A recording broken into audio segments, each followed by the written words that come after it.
Hey everyone, welcome to the Grief Informed podcast. I'm your host, Rachel Garcia, and this is a place where I bring you authentic conversations with people who are willing to share their journey through seasons of grief. No matter your cultural upbringing, societal conditioning, or faith practice, grief affects us all.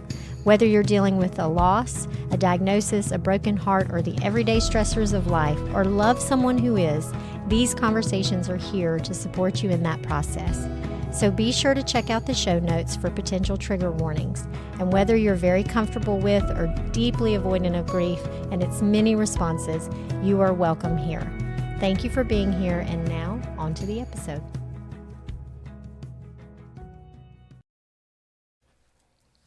Hey everybody, welcome to the first solo episode with me, your host, Rachel Garcia. And I want to come on today, and as briefly as I can, and I understand the whole reason why I have a podcast is because I absolutely love to talk. So I'm going to try to make this short. I wanted to do a little mini deep dive into why I love to talk about grief. I personally, having lost my parents early and young, my mom when I was 10, my dad when I was 20, I knew about bereavement, but I didn't understand the full range of grief until my divorce. And that catapulted me into an opportunity to heal wounds and to face grief from all over the span of my life through experiences that I didn't quite know how to hold, how to process at the time that I experienced them. But boy, oh boy, were they in the light. And I needed a skill set. I needed to understand at a deeper level how to navigate the experiences that I had, but to be able to do so in a way that felt like my nervous system could handle. I was introduced to a lot of different healing modalities, different ways of processing grief, and just started consuming a lot of content about this aspect of every human's life that in my current culture doesn't do a great job of preparing me for. So I recognized that grief feels universal. It's like a universal experience, but a lot of people, it's like a very dark, dingy basement that they don't really want to go down and navigate and explore and see what's down there. And I understand that the only way to be able to move forward in life is to be able to face our grief. A quote that Jillian Turecki says is a good portion of our pain comes from believing that we shouldn't have any. But if we never had pain, we'd never have the impulse to move closer to ourselves. Pain gives us depth and the ability to connect meaningfully with others. The most intimate conversations are the ones that involve the perspective of those who have lived and learned. And that's why I want to have a podcast. I want to have conversations. I want to talk to people who've had the lived experience that brought up grief. You'll find there are so many episodes on different topics, and what resonates might be so incredibly unexpected for you when you listen to somebody you've never shared that same experience of losing a child or having a diagnosis or having a divorce or having any range of what we will discuss and cover on the podcast. But you'll notice that there are aspects that are related to grief, that are responses that you yourself feel like, wow, I have felt that. I have thought that. I have wanted to feel that. I have wanted to say that out loud and haven't been able to do that. And there's something about grief that gives us permission. I love what Vienna Farron says when she says the goal isn't always to get over something. It actually isn't important to get to a place where you're unaffected. Being affected lets you know that something mattered. Being affected lets you know that you cared. Being affected lets you know that the things that were not okay still aren't. I love that. Being able to make or have a podcast about grief, I believe it allows us to say, hey, this affected me. I believe our grief is sacred. I believe, as Kylie McBeath says, grief work will soften the armor around your guarded heart.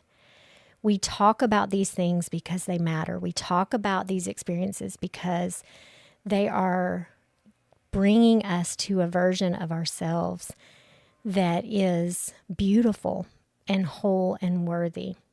So back in September, I wrote this on a post on my Instagram page about living hard experiences because, as I told you, I understood bereavement, but when it came to my divorce or a breakup after divorce, all of these experiences, people with anything you can think of, being laid off, losing a job, financial struggles and stressors,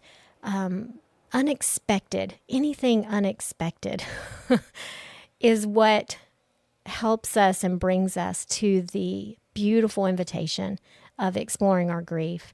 And I wrote this. I get it because I live this process too. The chaos enters my world and it can feel exhausting and overwhelming. Where is my help going to come from? I've felt weary, discouraged, alone, confused, angry, doubting. And the longing when chaos hits is the desire to feel more strength, hopefulness, support, clarity, peace, and surrender. And contrary to any spiritual bypassing you may have learned, I believe traversing the space from despair to hope isn't found in endless optimism or even pithy statements, but is realistically found in our willingness to wrestle. Where you feel the strongest urge to disconnect, disassociate, or flat out give up, this is your reminder that you were created to tussle with God, with life, with the parts of yourself that will only become stronger as you step forward onto that mat. Express the anger, express the confusion, pour out your heart's confusion, the doubt and feelings that wear you down. I believe if you accept the invitation to express it to God and to others that feel safe, I believe God will reveal himself in powerful ways. This is my story.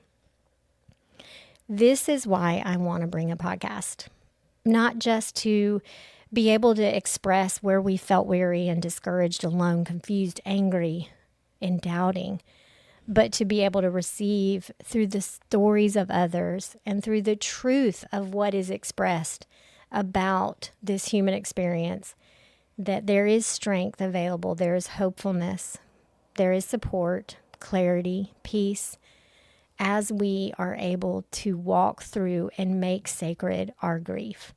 So, whether you're comfortable with it or whether it stresses you out, you are welcome in this space to be able to have a community that understands and gets it, and that you would be able to tap into the shared collective humanity that we have here.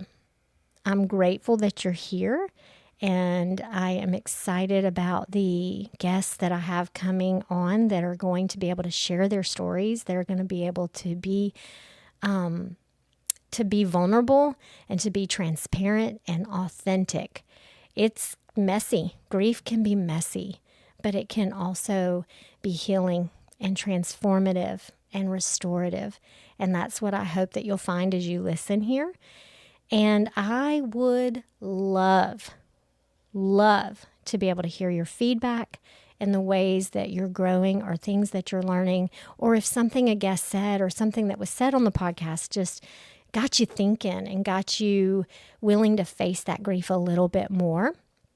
And if that's the case, please reach out to me. You can find me on Instagram, send me a direct message, a DM, hit up my DMs at Grief Informed Podcast on Instagram. And I appreciate you guys for being here. Thank you for listening to this first solo episode. I hope that it finds you well, and I'm excited for where we're headed, and I'll talk to you soon.